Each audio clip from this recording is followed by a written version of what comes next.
Tātou tālo. Le atua lo whae. O lava o le atua o nei Palemene. O lau fio foi o le atua o Samoa ma ona tangata anu uma. Le atua o le lololangi atoa. O au fuafuanga pa ia a mata mai lava. Le urua i tangata se iau mai lava. Ina ua tō manu e ala i lau alofa tu noa i lau whaaltanga i Yesu Kiriso. O le nā lo mātou o oai nei whatseu mātou saai mao mali e. Whaaftei tele lo mātou o tua. Mo le nei aso fou, o le malosi fou, o le ola fou, o ea mai e te tai o lo o tuno. Whaaftei fo te mātou te mai te tonu foi. Whapea nā na manuia si o mātou o tuno atoa.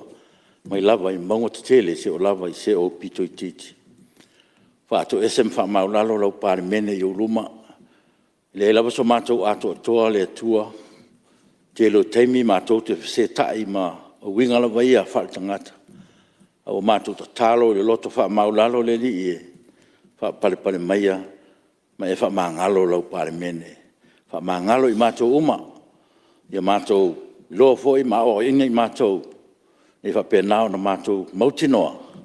E le o mātou tangata. A o au tō whinga mana, ma au whiriwhiringa, o mafuai o na se ei, o mātou no fuia ni maoto le tunu. O a lava se manuia, luma se o mātou tunu.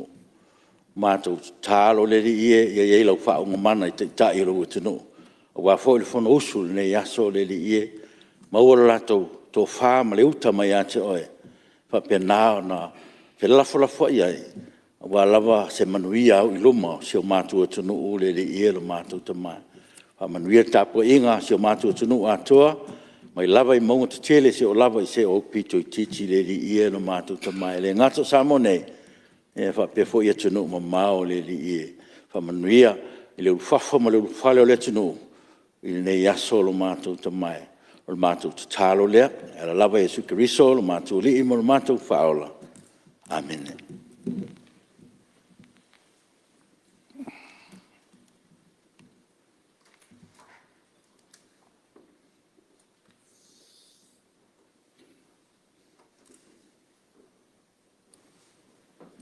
Okay.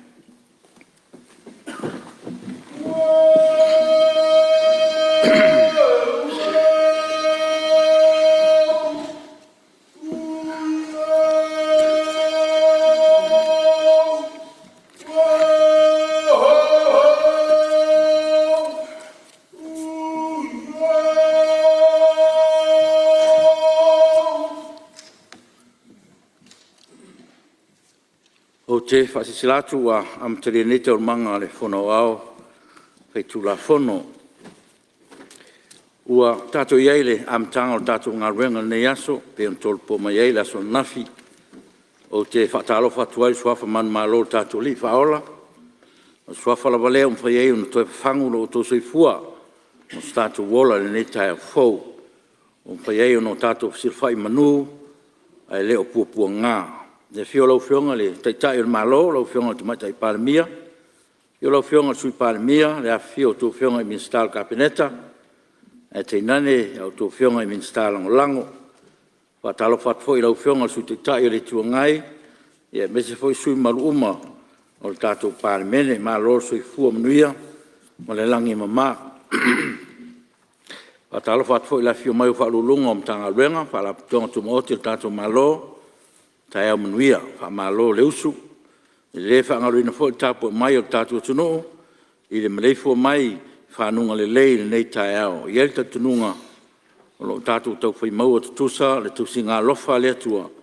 E ala le nei aso fau o i o tapule mō lo tātua wala wina. Wha tā lofa atuai lau Palemene le nei tai au. Ma lo so i fua manuia ma le langi mama tapo i maia. Ma le manuia lo whangia le atua nei aso. Ma le whaiwa o tātou maota o le talo, e iei an whamanuianga le usu ngā whono, lau whionga te tai il malo ma lau Kapineta, i whamanuia fo i le tua usu ngā whono uma al Palemene, e mese o le tapo inga a se tātua tunu.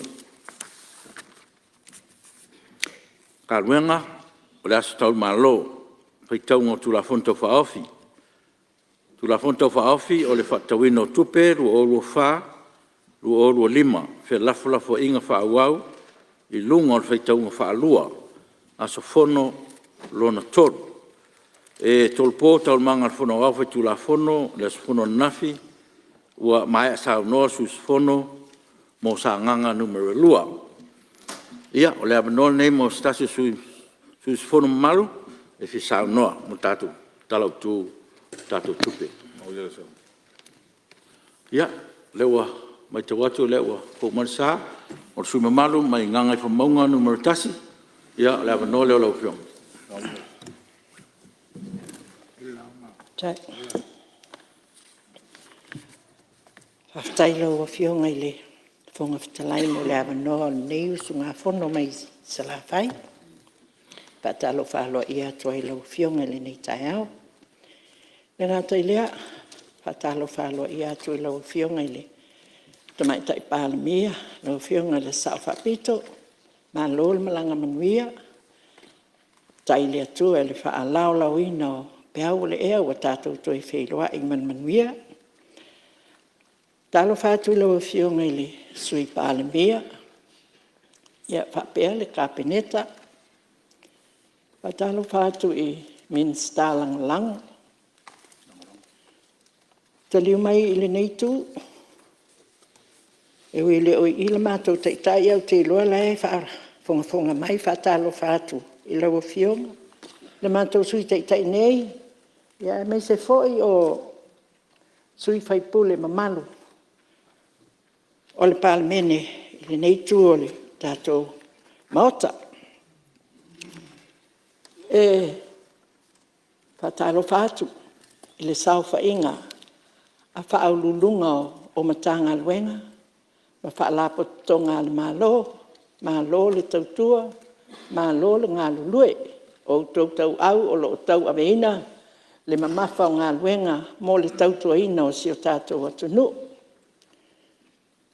Whatalo whātu foi, i lau sunga i le whailau tusi, le sui whailau tusi, whapea le mamalu o le ofisa o le fono, o lo whapea nao na tautua ina le palemene o Samoa i Teimi Uma, e usua i le fono, a le maota nei, ma lo lava le ngā lue.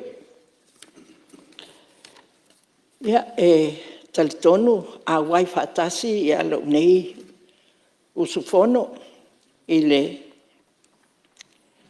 whapaia lau fionga i le whongawhitalai, i le paia mawalunga o le tapua inga le atunu o mai maunga tele.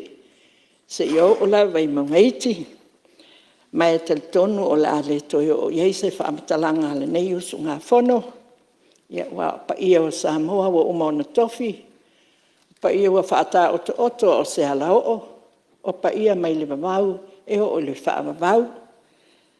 Ai pau lea a veale nei taimi o te whaatalo whaatuai le tāpuai whaafonga mai a sia ulto malo o ngā ngai whamaunga numera momua. Paia lawa lea ua lea fio sao e whaa. Le ainga sao malau, lea fio oe o lea li o le tū, o oe na mua i malae, o oe o le pule. Ala ala tai lau tō whai le tula whale. Ala ala tai le ati pōniu man whaasau. Ia whapea le nofu ai tu ainga ia sa fotu. Susu le lino mai awa, ma vai o no forfia. Si o mātou nui manase, i le a fio teito mōna alo, ia e whapena ia le talainga i le tau asa. Le whata alofa e muliai e whapitoa. Mo le au whainga luenga tofia le atua i si o mātou tūmalo. Whata alofa atuai. Lau fionga le taitai o le vikali atu i sabai.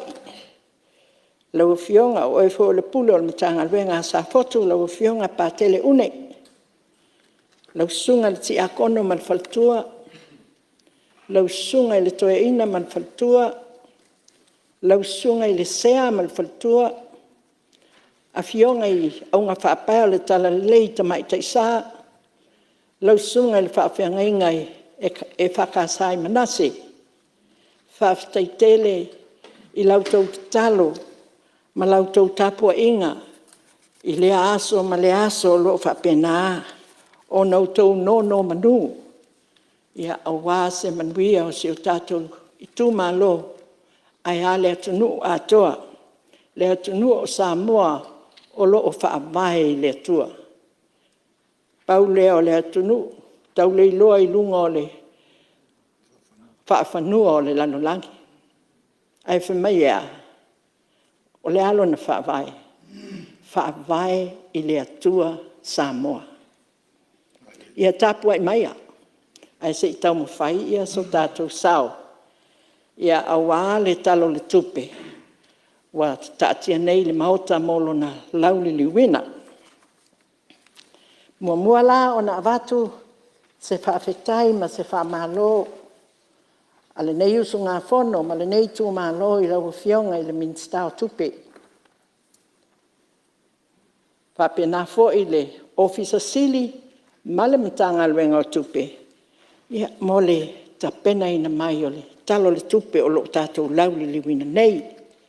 Tali tonu e le se ngā luenga whaingo fie le whaasoa sua ina ma le lufi ina o le tamao a inga o le atunuu mo le manuia lau tele o Samoa ma ona tangata.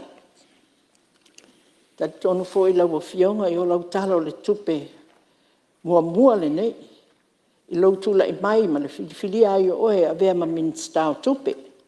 Ma lole ngā lue mai tali tonu i a mātou nei e le fau ia te oe wa o leba na e tautua i mea tautupe tausanga wa mawai. Lawa fionga i le whonga whitalai. Ia o la au a matatu ia i le a foi. Le si tanga o tongi. E ui ina ua pai fo i ai nisi sui wa mai o na sausau noa ai le fia nofo ai fo i le nei i tū maa loma le nei usu ngā whono. Leanga o i o lo ia le malosi o le tautua a le malo i ona tangata ma le atunu a toa. O lau fasili, e fie malama le nei sui, ma le nei tu malo, pe na whapewhia o na whaatulanga le nei sitanga. Po le ase formula na whaonga, o na oto e tilo lea ma ufesiri lawa i a uia. Pe o ami o tonu le nei sitanga, pe a wa a yatu i le whaata atianga mai.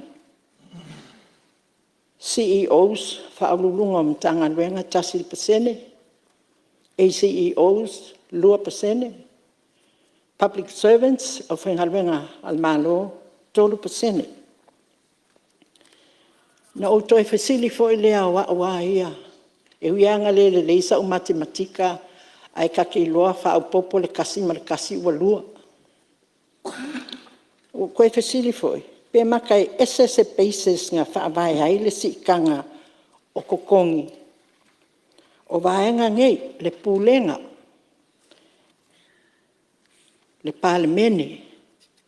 Ma le whaamisinonga. Ia nā ua tātou sila fia o lo whaafonga foi le atunu.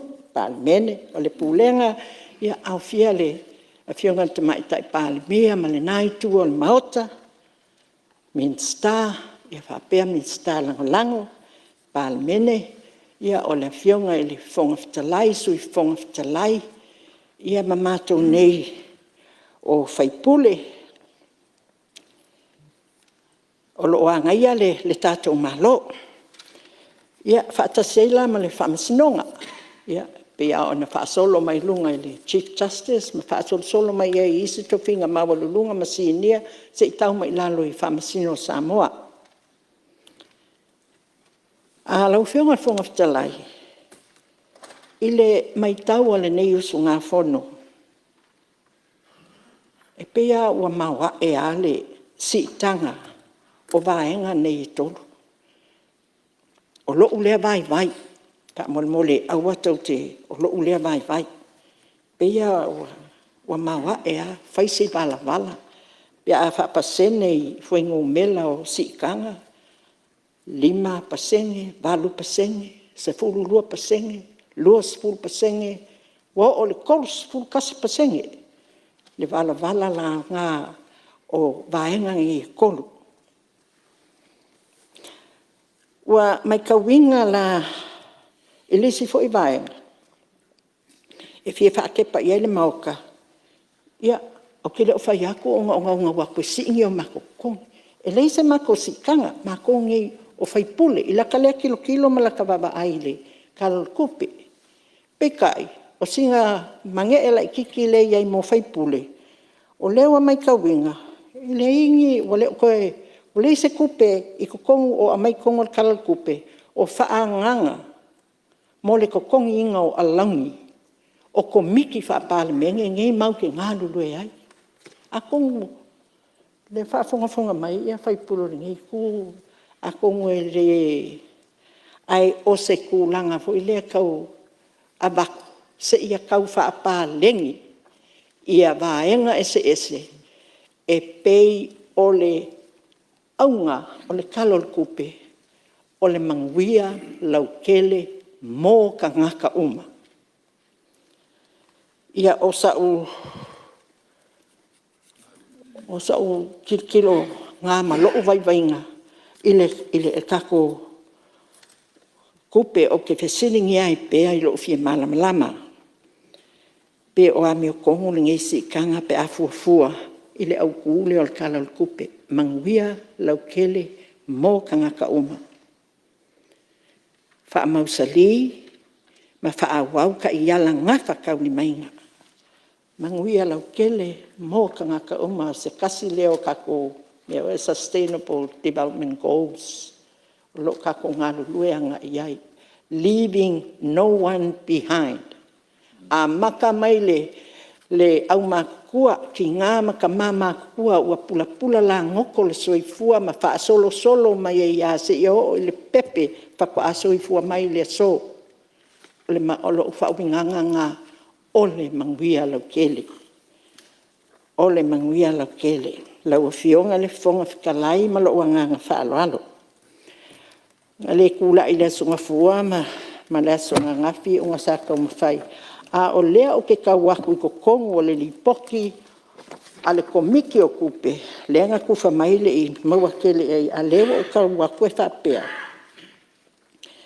mai o ke makua langa winga langa lefe mai le lipoki mo le sira fio le pale menge ma kangaka uma o ke a whai o iei kou lipoki se i kanga i ange i le page 6 ngu mela ongo o lo wha ngu mela ai o te whamari atu sui e pea o wala mea ma tātou tula fontu mau le lava sa o whatangaina lau sa unuanga mai le amatanga ia ai o mai tau atu na fua ia pea le ai anga i mea te tas o le uinga o le o la unga le whaitau whaarua le tau au ie lau puatan whainga o lava folo sui te mota e whalau i tele pere te mau ainga ia alo i ai awa noa i le teimi au i iri ia ona patino nea tulanga na e maua whaalua na maua wa mano e se lo uska i lau fiong ma o ufefe ai lau fiong o ufefe a maka mai lo ufefe le asonga ngafi ke le koe solia lava sau polo a inga le o loa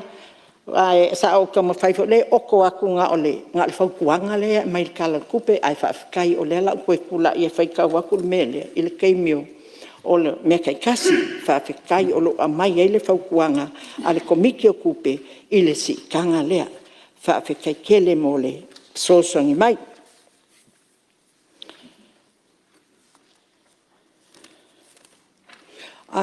O ke fia lango inga fo, pea whai aku wa pa iai sui.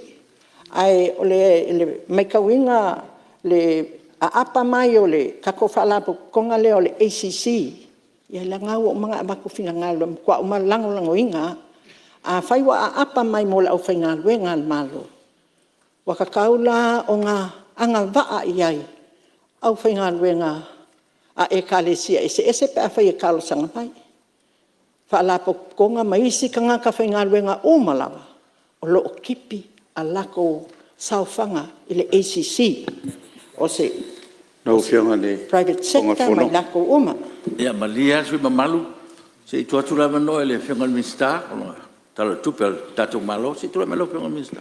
ya faftai lava mo le ni tai fo tai to fo i tai manuia faftai to fo sui mo le ona ngale wa fe le ICC i turanga o meio tong mo si le fie e mamalu le on mauta ai me se fo ia le fionga le sui o lo lotu la mai nei e ye la vai la lotu la fono le ICC e el so so ani fa ona ave mitanga no ngal malo mai si foi fala tonga tai peila mitanga no ngal leo tanga no ngal fan mai ia pudenga fui mu ole LTA NWTI ia me se foi de MCO i lalo la langa tu la fono o lo ave la le so so ani le e fa ona ave ye ele ave le ICC se so so ani le malo mai le ICC i le malo e fati no ni tong o lo tu atu per mitanga lo ngo tupe e fili la to po ani la to mana o nga fa pitolo ye mo si le fie na o a mate le ICC sa foto ina le ICC pele e sia va no e fai ona ma o ICC le ni e fa sa fu atu ye la to o lo tipi ala to tasi pasene a me se foi le 2% le lo ye o fotoanga le ICC e le mawhai ona whaatino le tūlanga ona e le lalo lana tūla whono ai paulo le awala e mawhai ona whaatino e le la sa te tāloro iai e le iai la se fisosoani o na ave i te tonga na whainga malo ai mese teime whaatino e i e tātou paketi o le ala sa ave loris fulu miliona pe on si le fia le foi na ave e tau sangan te nei le foto e watu e tau sangan nei ai pule lavan mitanga luenga tupe po le alo na whaatino e e le mawhai ona avatu le ICC se fisosoani ma whape atu o le mele whaatino ai le foi sa au no foi na sa ofisiri foi i le se fulu miliona le na ave vai te mir mato ye na ia sa au no fo ma fo whape ai o te mina len tu fai le lima sfuta la te mi foi o le national identification ia ai le ai la sa ave ar tu per ICC ai e fisosoani ai a fuala ina e mfaina watu i o le tangalunga tupe pule la tau le whaonga le tata OVT i fo i ngase lo ave fafu a mata mai ai le pepe tau i le matua o lo o hao ngala i ei pia whapea whati tau i ei tūlanga nea ai le o avatua mamato whai atu i ei o meye si i ei tong ia le fia whaama manga le lau whionga le whongtalai ia ina i mana mnama le ei tato pan mene nei aso Te lo manino lau Lawa whionga whionga le le whongwhetalai. malu. E o le whipsiri atu e whia māmalama wha mole le. Tū langa lau tū lai mai. Whaunga ino tātou tū la fo tū mawa. O le sisoi ni tala noa ni tā upu lea. Ia pe lau tali ni minsta. No inga o teimi e wha solo ai tali ale malu. Ia o tū lai eto e wha a sau no mai. Wa uman tali. A pe mola sa wa no teimi nei lau tu tala noa ai. Le o te whamalu atu lau whionga le. Mele sa talo tu anafi. E la po pale pele malu. Si matu fisili. Tali mai lea. La whaina, o le avanoa ia o le malo. E so se teimi lava e. Pefo i o whainga malo fo tuna. E tu ale avanoa i le whainga malo. E whamamla mai. E whitau i tōnu amatatu la whono le whaula vea. Wa o le mefi whasao. Mo le mefi whamamla ma. O le tiutena le whainga malo. O no la tue ana le talo tupi. Me lea. Tatu la pale mai mo on sai mai. O la lava e tali maru mai a whionga minsta. Ina ia faso longa le ele tatu. Ia matali tonu me o lo la ngā mai sui manu. Tu lai mai lau whionga sui manu a tō lau mamama lau whionga. Whionga tōwhitalai mo le fi fasao ina taimi o le saunoanga sui malu. O ai anga i e lau. Anga i le saunoanga le O lan mea whia, lan mea na te o se mea fi whamalama. O lan Ono mea lana saunoanga le nei sa lafo mai o fefe. Pia la nganga lana le fia watu ai se tulanga i aua e ava tele le sui nei ono le au whapai le ala foi lina le tisila mai o le patau le uruli. O te whamaru rua tu sui.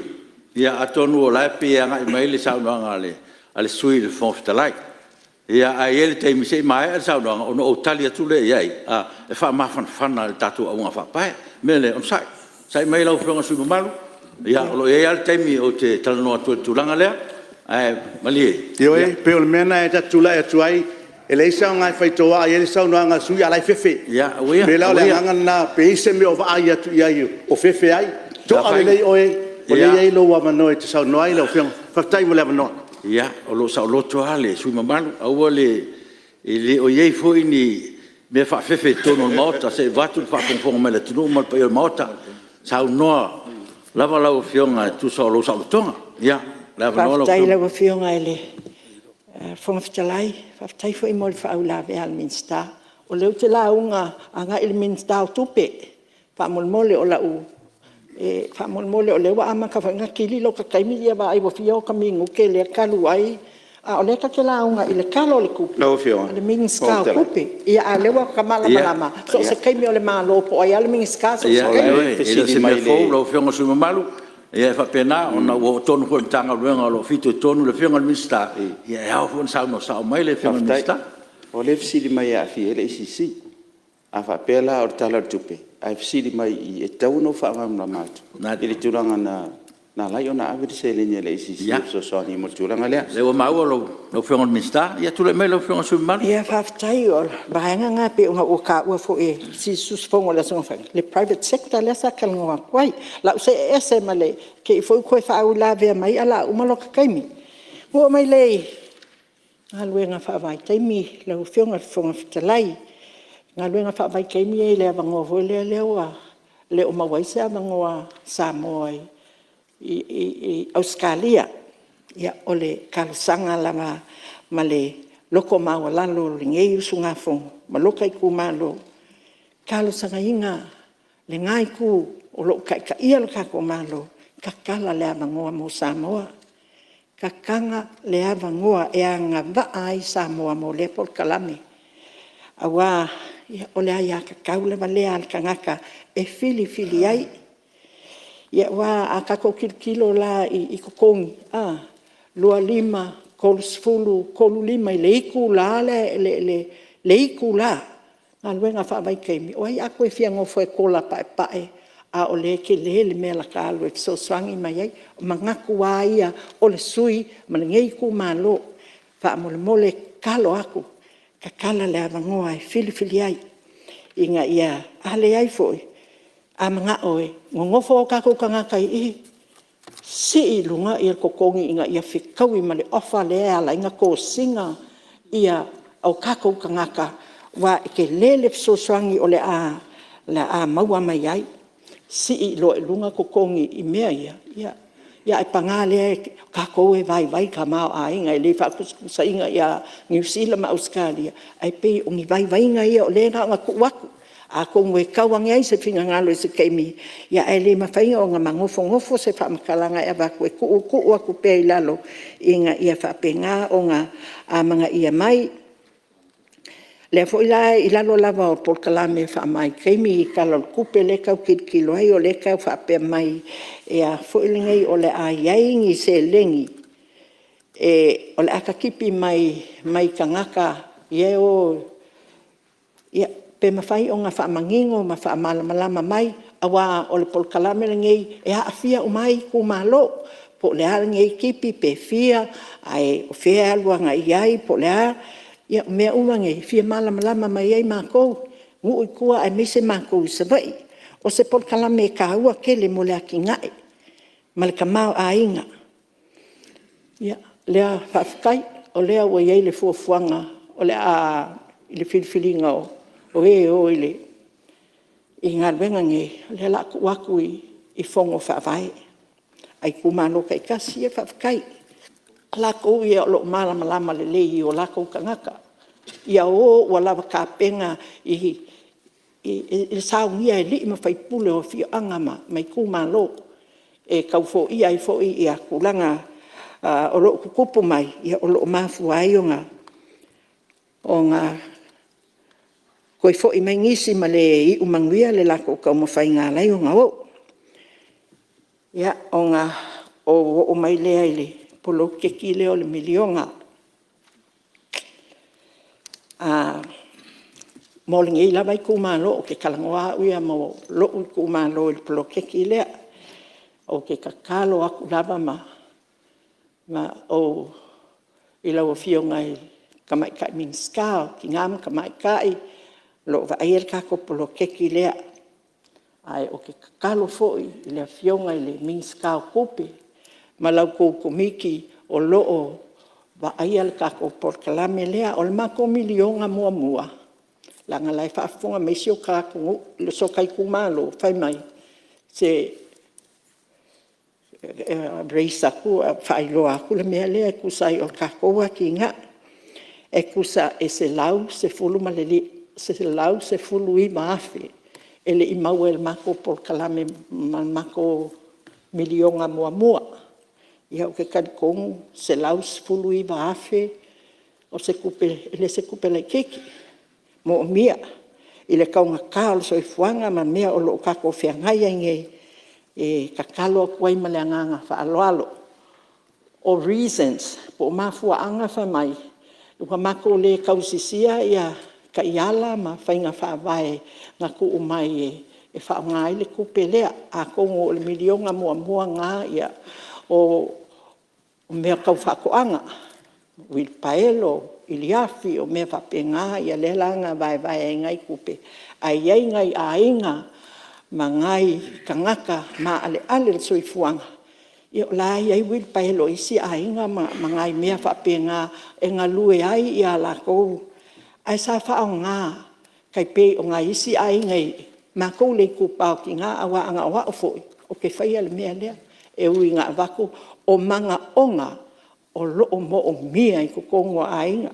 Ngā isi a inga, ngā o iki ngā whaakau ia afu, kulou, o ulo, o mea e whaau ngā, mo le soifua manguia i kukongo o fale, i makua kausi ma whaangau e awe whanma, o lea e kakalo a koe ma lea nganga whaaloalo, ngā isi a inga whaakau ngā i apa, awe iuka, whai e kali vai, e kali e paelo, ma mao mai ma, ia, le reason nga kakalo aku maloka nga inga ia whapenga o ngā lofangia manga onga pe mawhai o ngā koe whaola mai le kupe lea a sio maku kumalo milionga mua mua le ako alaba ia pe o kulanga nga o lo kakalo aku ai le kako por kalame lea ke le ia isi mea kau le por kalame lea ka ke fia kalangoa wai ia le o koe kolu minguk o i koe lima minguki ia o mai le soifua maloloinga lo fionga le ming ska soifua maloloinga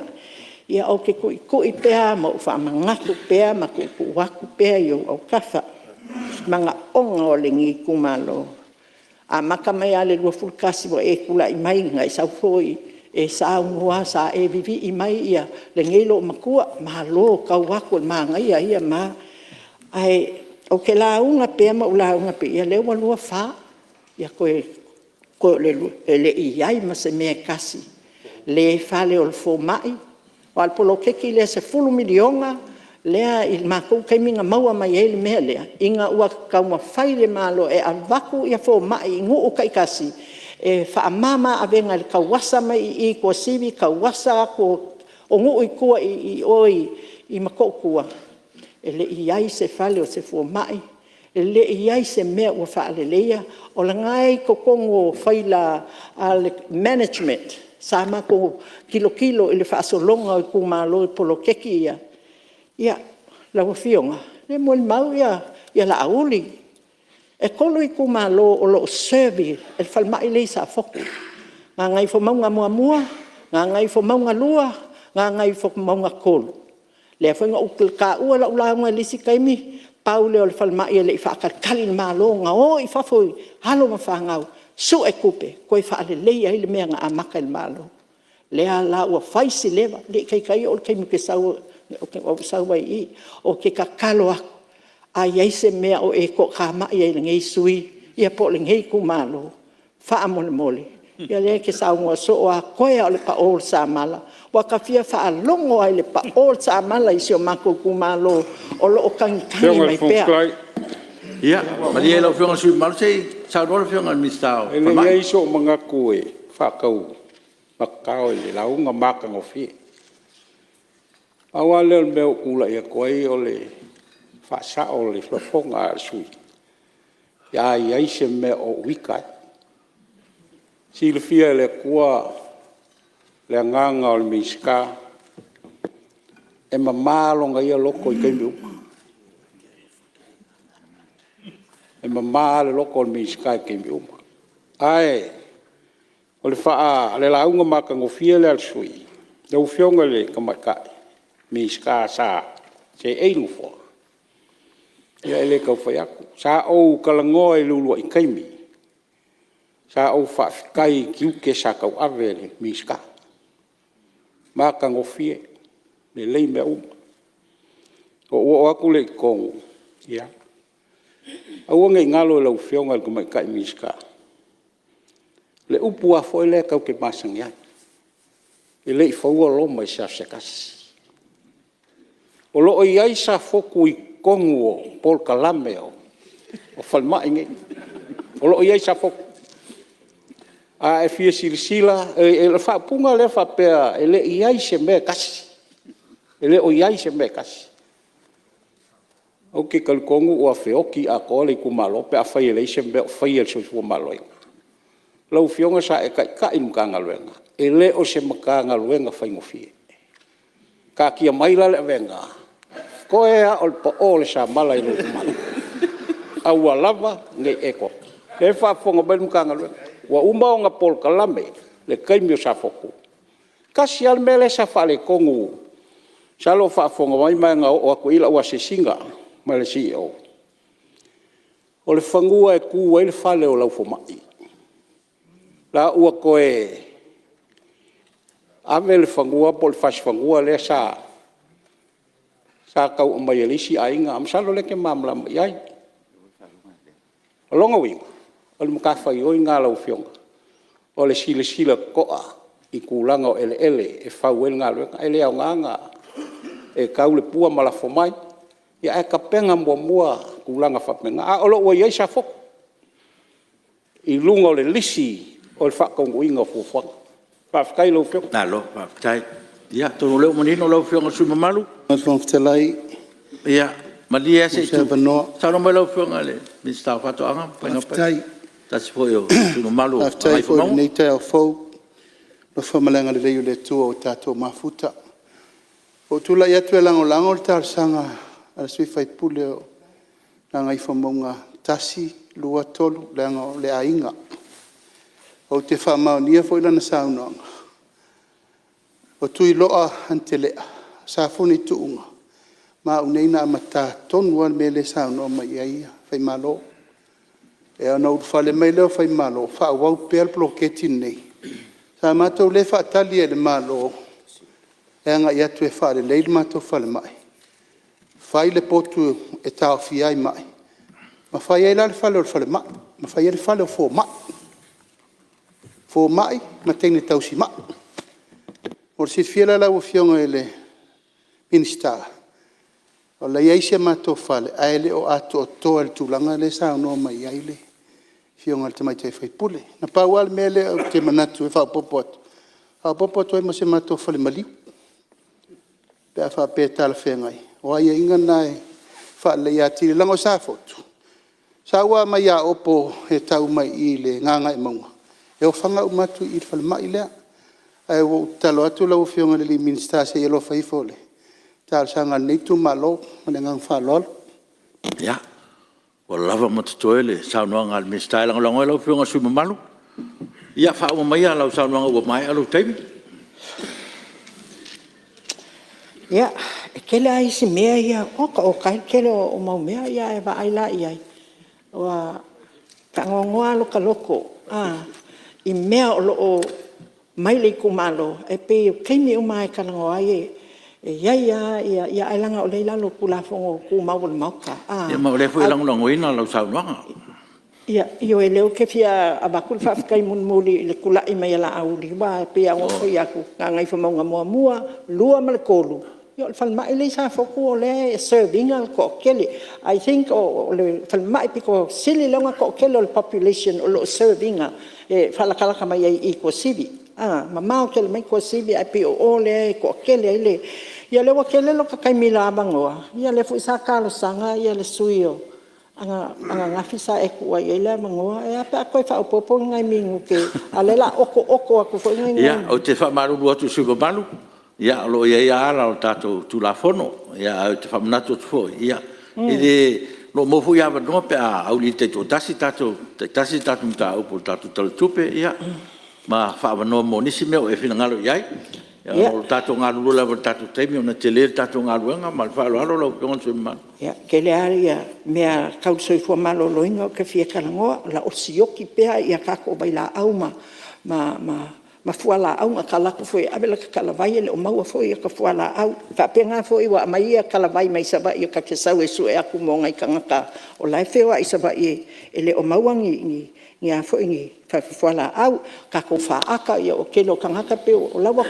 o fa nga ia private ia wa ka nga ka ke le mo ngai o ka ko kanga ka a le al fa al ka ko mel kama fai fa mama a benga yo nga kanga ka fa mole o fionga le fon strike ia tuna me lo fionga minsta kau popole le mangaku o nga ua ava vaule mai kai pule la le o kula i va veangu ka kia mai o mga oka musu anga ile ka pe a fai ka uma fangaki po angisi mele i mai pe a fai o va ve kai ai o ke poli o le ua sa ngo fo miska ia ka o ke o le popole ia e kupo e alfa le koko e popole ma e ava vau ia kupo mai se fale kongo le moka ia monguia le tai lau io e lau fionga su mamalu a lo fatu lava ile ua tope a lau sau noanga ia ai lau sau no manino le fionga minsta ia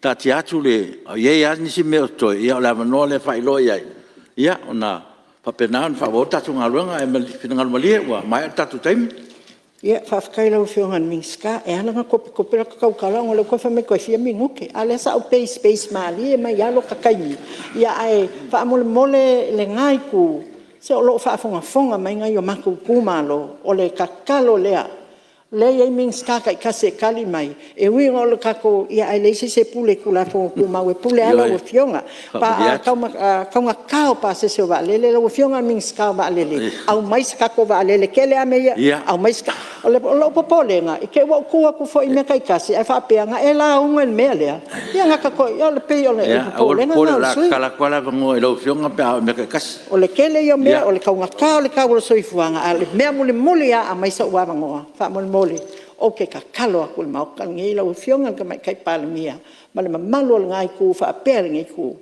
o le ko saunga le musa mo al ke mingi o le alanga nga le ku o le mai kau ma le ai ngaka wa kele me o kupu mai wa le asa ma le oki le bala a wa le kua a wa oki le fasioki ka ngaka o le ku le ngaka i polu ngai o kupu mai fo i sabai ai se a kele le aisa kele maluanga kele fanga kele mea uma fa mole pe ma fain ka ko ngal lue fa kasi e abel fa mua po larka ko me fai le mele kupu ya sa mo wale saunga le musa mo i le feo ka pe fa nga kasi nga monga sa bali la wala ai fa mai ko le o mau lo finanga ya ai fa pe kai mo lo wa mangoa la wa fio wala ba ia lea ai kele saunga o nga mako kuma lo ka po mai ma fa fonga mai ma ko ka mo fainga fa leo la ko manga onga fa ka kele mo lo wa ngoa lo fionga fonga kalai ya ma lo sa no i lo fionga le sui mamalu sta si foi sui batual tatu mota ya sa se e foi kabineta tatu tunu ma lo sa no le fu manino lo finangalo ya atono tele la bonisi a me lo mo mia ya ole a fa pena na fa oi fo le fionga minsta me se la le minsta su fo maloina ia e fa malu atu langa o lewa na sa no wa fefe lava ia ele a fu na batu se tala no fo fa malu atu ia ta sia fo ia tu sa noanga ia ele lava se me o a fa ino lo to mali pel tato mauta a ia se taimina e se si fo le tato tu la fon tu mauiva sul lua pui tonu ia ele o fa nga ina le mal si anga na tatu la fontu mau iva sul lua pu tolu le na fa nga le mal si anga o le tu la fontu mau iva sul lua pui wha ma le pui lima. E au ngā fo le whafonga mai le sui tai ia o lo iai ia a upenga o le whaupunga o le tulafonu na tu mau I mo meo lafo whatu ia o le lau whapeutani atu lau whionga sui tai no debate allowed. Ia o le whapulainga ngā o le tu ia awa tō te whewhe le ai o le tātou whono maa le whongwhitalai fo ia tala noa tuai rungo tulafonu tu mau me lea ia maua toa malie maua while mo le tu i o le tātou palemene ia maua le amno stasio sui malu tulai mai sui o mai maunga numero tas. Ina ua tau muli le tama leo Isaia ia Elia. O fiu Elia e tuli. Ina ua o le taimi wailoa e Elia o le alu ai. Whatu leo Elia e Isaia e se meo e manao. Mai le tala e Isaia wha lua mai lo wanganga. Ia o le tama ia wha lua mai lo wha unga i lo watali. Tu pala o le atua o Yesu Keriso. O ia o le tupu, o ia o le apostolo, po o ia o le whaitaulanga, o ia foi le au-aunga.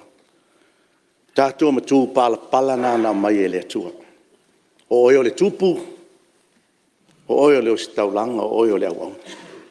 Whatalo whātua le nei tu malo, pa ia o le nei maota. O le maota I tia whau o le malaya le whau tunga tangi e Samoa. Fio lau whionga le whongwhitalai. O eo le taitai o le nei pāle mene.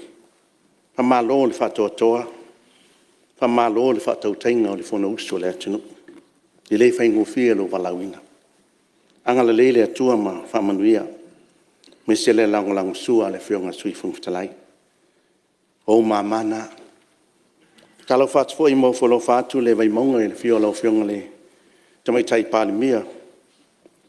Ni ai meso sui palemia ma le fio fionga le ma tamai tai. Min sta o kapineta. Meso min sta lango ia fa malo. Fa malo le tai ingo. Sio tatu atunu. O to mamana. Liu mele nei tu ia fa talo fa mo folo fatu le tai le tuangai. Le ie o Tato au wai le nei tu la I ono pina ngalo fo il mota.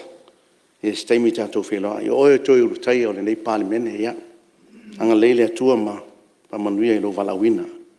Whionga sui tai e fa pena fo. E mese o sui mamalu e whionga li matamai tai. Fai pule o le pali mene o Samoa. Ia anga le leile atua ma le tu alalo. I whea sao le nei tu malo o whionga fungtalai e talo fatfo I le whionga le au malu le malo ma le masiofo. Nga fia foi le fionga sui fono sui tofia man masiofu. Ia foi le famsino sili. Mesio presidente o famsinonga fanua maswafa. E mes foi le fionga ili ima tamaitai. Famsinonga I lua. Ia tainane le ofisili mane piso famsinonga I la o to foi tu vai. I le faingo fia le faingo vai unga si o tatu atinu. Talo fatu ia te o tau o lumanai o nenei maota. Tu fionga I ofisili ma pulenga. Ngata I le malo ia mesi o whala putonga tu maoti. O toro o lima mawai ia le nei maota. I wha malo le tautua. Ang le leile atua le o tō walawina. Alau whionga le whaile tu sima le whionga tamai tailo ia. Ia ang le leile atua. I mesi o le tatu ofisa o le fono. Ia wha malo le tautua ino le nei maota. I le alu launga le nei tu malo le au whainga renga pa iaia le atua. O toro o no manu. E ale le turivaya na papongi te talo. Ia wase manuia Samoa mo tangata. Ele whaingo fia lo tō walawina, tō o tō ainga, tō tamau ainga ma tō whaasina manga. Au tō o e whaile whina ngalo le tua. E leo se mea whale a ngalo tō tinga. Le ngā tō Samoa tam whanau nu whalele nene atu nui so se tafo laulang ia iaile nganga le tua. Tapua inga foi se o tato atu nui tamama tina matu e mota malawa ia tapua I mai. I le mwhai fwoi na alu le sao le nei tu malo e le. Mai si whamon yanga si o tu malo. Ia mai ai fusi ma whanua tanu le whioanga I whio ele niu mo na alu. Mai si fwoi ma tua e atali ulu. Pai a ingo salvalasi ai mai si fwoi o. Kua ti mau me tu alai fia ma tu samau. E ala no teo malai whautu ngā tangi tu mua. Whio e tu leo pupu. fonga le ana tau le usoli le te li matua alo mali toa alo tu le pupu e a mau le tau a mai tu ala fia malu e tu sa mau ia ani niva ma puni ala va ma fa polima ia wale fa fioli mesele ngata yala mo to ainga sanga ta yala e fa pe fu le ma pu ia mesele matua e tuato o lo le fa mo pona ia mesele sa le pon sio tato nu o fangali ia wa fa poiva ia pili o uam fatolo ia wale la tama tu sunga tawalu man vai ia mesele pul manga fol fainga ia mesele o lo le tanga ma puna o entalia tano malu ya sale pon nem fain fa ngalo le tapoinga se o pitanu o mong fia pa ia sunga I fa fengainga so sfat fai taulanga I tong e mesele tupu mai e wa fioma papa ao I nei mong fia ia tapoi mai se o ainga I Niusila se staff lang el tapoinga ia da fai se tatu sau moli le nganga fa taila o fionga fungsalai le minsta tupe le nei li poti male tala au tu le tupe o tuina mai o pole atunu a malia se pese tat fiesiva matango fiel tala le tupe o pen mo te moli le ngang faftai ele selu atu e lango ina le suyo le vaimonga tala le tupe pau al tu lango nei tu alalo manai te fau tuanga ia au wali tala le tupe e lua tu le nei la unga lo fionga e mo mea se tu malo ona o oile tala tupe a ve foi nei tu lai faftai tuai te talo le e kalesia katoliko ia le o mo tala o mo te tai le kalesia ia ngale le tua le fionga wa vemo tayulu fionga ya patele mosese ia te taino le kalesia mana onga se tu malo faftai le fionga min sta nga wenga te tele le malo mai al tele o tato o wala I fangali le tongo vai lele ia te talo e silsila si o tato nu o lauli ia pitu nu mai I matua malepe ala nga iuta e se silsila ane la o fionga le minsta se tulang fa pena I tape le fata e sua e wale mawhai na o mai na I tamama tina matua ni ta vale taxi ia na pick it up malepe le wala le ngata ele ia ole a ia fo ole bai pitu nu mai o lauli leo te tala no ai te na fo le tongo I a wala talotu te tonu ale ai se silane la ofionga le ngate le tongo ao fangali ao vai lele fo le ai lo fia nga I nei tamama tina ma tu le lotu ile mo faina owa le ngate si o le tau atu nang fa pena silane la ofionga pena fo si o tatu nu fangali ia pe ma fai ole nu le fangali o tele na o yuta ia tu tonua ia le se wala me faina pe a mai tai ta vale anga I mai vai vase ia pe anga I o mla ta polo ia se wala anga ya tu tono lo ya na awala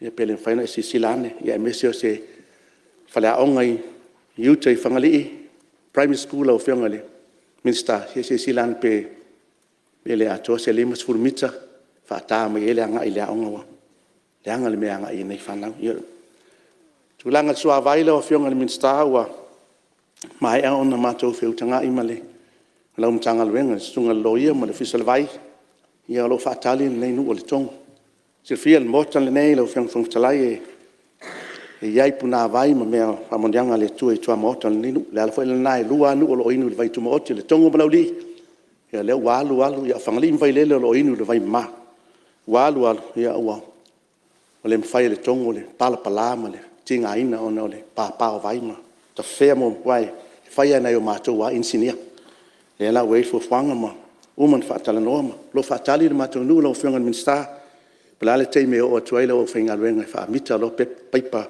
lo fiang tong ia maltalo ia na ima fai ona peita I o lela uman tu sanga la o foi na to le nei no umale io mato aseta o me paipa ia mesia fata no ale sa fai le nei no u te me riskeke ia watu malam tangal wenga ia e inu tai luas futalai le la uman tu sanga si fata no le tu sang fo moli le ngang fa tai lo fionga le minsta ole tulanga ina I o mato minsta ele pole mena ria ole tulanga I mato fanua ne po selilo ta sanga le nei sui pa ingo tona I o maltemi le nei ile tolsu lima afe le kwata etai ile mfaia ia e fia ne walu to fa la wiloa ia tu lai mai ia ole tu to waina tu a fanua ole tua moto fio anga ia se silane ia pele me se fa mama venga i fanua ia sina sfulu afe pe fa pena ina ia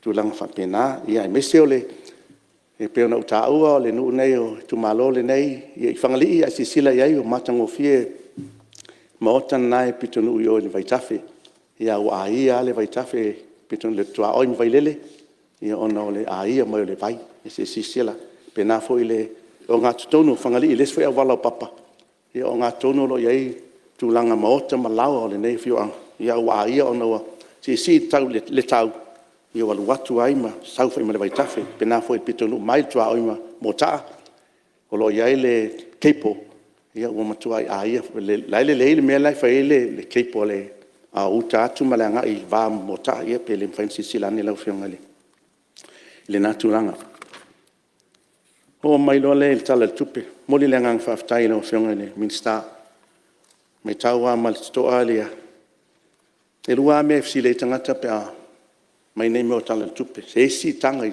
tongi o i mo meo tax la fonga ile ai le ngang faftai le na ele selu atu le fionga le no fionga le minsta o le vai bonga ia vai bonga tasi le ele final ese vai bonga tasi mal me ele vai bonga tot tatou uman fa tapula tangata no bel tasi le no mela lua tambo e tangata ela na ia numero nei la tulanga ela ngolanga ina le vai monga tulanga we tala tupe le fionga o talo fa ftai fo ile tulanga le o ia ile fo fuanga mo fa mo mo mo meo talinga malo ia fa ftai tele lava ile fa mo mo lo tu ina ia ia lona lua lo ia fo ile tulanga i mo meo safety o lau whainga luenga i to tongi me whapena no wasi asia nafi po ratua nafi ile o le tate ile ngona whano noa ona vai tonu ile toa nga ile ofisa o le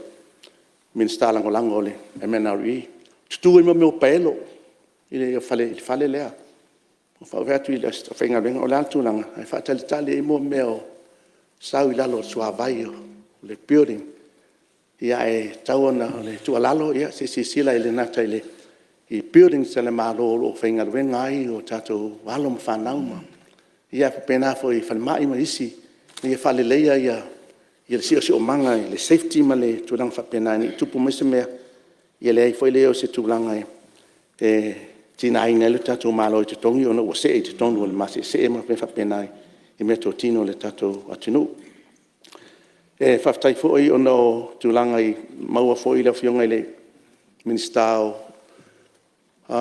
whatoanga. Wa iei sone le o to e whapopo atu le si hektai i le sutasi afe ea. Ia o le whafsili le nei tūmalo i le whionga le minsta o whatoanga. Ia ono le tūlanga o lo iei ale pase a fōi nei tatou waa whangota la iti alia. Tō anga i mai le makete o ia ua matua i tangutā le ia al fasili po le ale mea ia peua o le tatalo po le leina na vaai le tato si o manga le whainga e ngā lulua e o tato atunu le reserve a mo tato i ne ia whapena le talamonia o au te saua i la sai whatau se ia o le toi maua se sfutala o maulala o le lima sfutala se fasia i tipi tulou se sila ane le sone e whainga e ngā lulua e nau tātou wā. Tātou wā loko sa wā whangota mo le o toi sau. Ona lea. Ia ele whi ese tūlanga po le leile le leo ina e tātou wā aia mai whafo i la tōna le mai a whangota wha tu la fono. Ia mata saa mai stonu le atunu ia ele o tia ina o tātou. Tumalone o le vai monga tamau ainga ia i tūlanga i mel sami ia o lo pui fo e mato nga te fale ai anga ia tu i le tule vai monga yo mato i tu malo ia pauane tu malo aso mai fa tau al fangu vanga fa tau sea tu funga o le lodi mai ia nga te fale tama ai nga le tu malo le nei ia polenga le nasi si silane la o fionga le ministai le fo imta ai ma le tulanga lo ia ro tatu atinu mo le whalenga ngā whaftai le tūlanga i ala ngā tupe o lo tuinati mo meo mataanga. tu malone vai monga tele tala tu ro yai e talo atu da fionga minsta po fele lalo le fisa le tulisi po fe yai nei a faiona fa matu mai ni tupe ya wal fa le le o al ma tu malo fa le matanga papa ngala le fa no ile nu ste yo tu amotel nei nu ne fioanga ia mes foi le vai o tau sala ia mes foi le afi le o ma fai le tu nu ku kai me tu ma fai ta mo titi atalanga i mai o matu nu tele mataanga i mes o le wai avai sa mo i vai lele ia pen fai na fa matu mai nei na se leni il fai pule mat fon fa vai ia fa tino ina ia mai malo ia wanga ia tu ma tau le anga i tua le i vai monga ti e tua ia mata ma fa felo il fai pule ma anga ina i mataanga ile talata mai nei taulanga faftai fo ile fainga malo wa afea si o mato mapi fangalele tulo ia faftai i fa monianga usa sa mai si o mato sirfio mapi fangalele o e ofa fua le au onanga i tamba matu ele faptua fo ile kalesia katoliko so se tina matua o le mfaina tausia mo o malos ia lo avanoa mapi fangalele ia lo pe le lifale au onanga ia mato si o mato tu malo lango e nei te mai te sa faftaile se fa mama avenga ma se lenu fa matu watu mo map fangalele ya talo ya ma nei ala e vatu sta vale pe o nei te mai te sa ina ia ma fai ona fa mai nei te ma tina ma tu pa mo e ma tino tu lai mai le Malia le si mamalu se le tu la me fionga me sta watu anga ina ne i mamau te le atu le sa no nga sui mamalu e ta ua te le mele na ia ta ua ile tu langa o le taunga tau i ale ua ia ile tatu atunu pe on sirfia ia o lo ofenga i nei le lalangi ato mal fa fi tauri le nei o sui ngol tau o le to tu saile me sa tato o lai mo mal mele o tato ia le taimin nei ma ua fa pine ina le mele ua sioki a sa masani tato iai fa mamla mangala sa no ngal sui o tato o lia ia va fa ngotalaiti e ngapa mai le lato fa ngotanga ile lusu mai la e o tu leptanga no lusu mai la ona ya paulo me ngafa ile ngafa tauli mai no le alia ona le ni va o va tu lo e no lo le tu langa le lo ma le mfainto foi mai alo ia ina tato va ai e fa tanga ina le malo va fa ngota te tele ia vai sa no ia ina te ua fa sol tu la fono fa ngota ina o lo ilalo ntanga luenga leo le Coast Guard e pui ai tu langa ia ina ia ua fo ina iso na faia to tonu al tato sone fa ngota au samo o le tunu pito sirin lai titilo na sone fa ngota no na IEZ o fa manianga la leta te mawana laina apa mai company te tele e o atu I fafo atu o le sone samo fa ngota mai la io na mai le matato le tele el tato export airline le transshipment le fai na mai o ia fa container al tele o ele ni tato wia o ia o alu atu ai fa ngotanga samo I sone sa loto ai si atunu o le fa tanga I tato va o le luma nei o cabinet le talo sanga o le avel cabinet pe ma faina fa atanga se vai ngo I ana e tali ela me le te sa no mai o tanga ta tele le tau tato wia e mai se vai ngo pasene o I ala popo ia ele ma faina ave fa ai sa wai mai ia ma faina tato fa ngana ma tau ma faina e tali tonu ai ala me le te sa no ia su mat alfa mo la vai o le una ia tol tato tanga lu ia le wa sa no I banga tau tato o ma tua fa ma losi le me le una ia tol tanga lu fai sua ari ao vanga tui tungane sea so se to inga me le una ia tu e tato wa se lenga wala me ia tilapia langa tau na fai tato ngal wa sui le lalulangi o ngol swing o tau ia alfa mam na mangale e ngol sui mat ai alo ia lo fiong sui malu le Lino ni so me sala mai fai mo le so sala mai fiong le minsta ia no le to e tu lai mai minsta io le to e mo foi semanatu faftai tele a mole tulanga le tofiaina foi le tu malo vai monga mo tulanga fa fua e whaeleleanga fo i pore mo le whaalau i roa ina i mai o tatou malo. E leo tu e watu e te talo ale tu malo i leo whionga i minsta. O le vai atu tala tupe e leo i seleni mo tu malo mai monga i ale a mai whaali ia whaeleleanga fo i fua whaeleleanga i te mire o mai malo i a te talo e pele tai lima suru afele ale tu malo e wa le la amatu mai whaali e leo e tono tala tupe e na whapenasi. Ia, ma lea whionga sui mara, te tura me lo whionga minsta. O lai whaalongolongo mai i ai tu malo umo le whale vai maunga ma le whale ata. Lai o lawa e le tātou tupe, o tātou te ngā malo no ve mau ke topa. O e te popole, o le tālu sanga nā leo te avea i kāpeneta. Nanga ele se mele titir mele la whai ia vai maunga ma whale ata. O le asira sila le tupu ma le masiofo. Ma le lalolangi ato, i fua wha ele lengo, le la represent e whale ata, ia ma vai maunga. Ai te talo atu, a mai a mea ano li tu malo, a walo whatau mai solo. Ai a mai a... mai a fua fa ele le angali tu malo a wa tatu fa mo le a o matua tatu saun ni le fa vai mo tasi ru torfa fa le ata tasi ru torfa ala ele tupe nei te o fa sei no fa fonga me tu malo le o mai o la ele tupe mo tatu fa mo le Alo, dai. Ia, o e whai manatu lau whionga sui malu o no lewa. Tatu o mo tatu te malo lo. Ia, wha wau le saunoanga lau whionga sui malu. Tatu te liu mai. Tātou te rei malo lo, te whamanatu atu sui mamalu o ngangai whamaunga, numera mua, lau whionga de. Ia, langa lesa e tā ua le tūlanga le mea taitasi. Le ai e le whaatapula aina. Ia, mea taitasi le na mea sa e la unga ai. E ta tala lava lo ua wanoa i mea taitasi. Maua ua wanoa e lua. E stai su 5 minute. Ia, ua te popole, o lava le taimi te saunoa i nisi mea taitasi.